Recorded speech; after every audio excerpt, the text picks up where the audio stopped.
Hello, in front of me I've got Samsung Galaxy Tab S9. In this video I'll show you how to manage Google Wallet. At the beginning, let's go to Wallet and tap View Wallet button.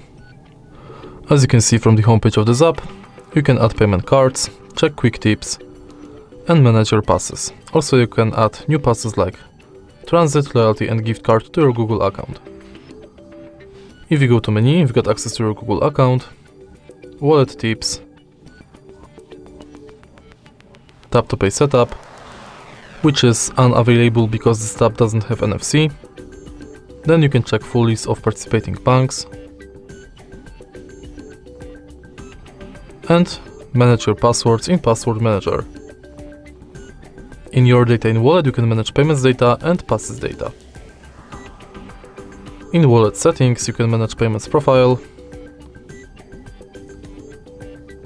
add passes from Gmail, enable or disable review purchases, updates about your passes and updates from wallet and Google Pay.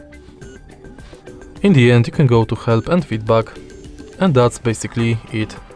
If you find this video helpful, please leave like, comment and subscribe.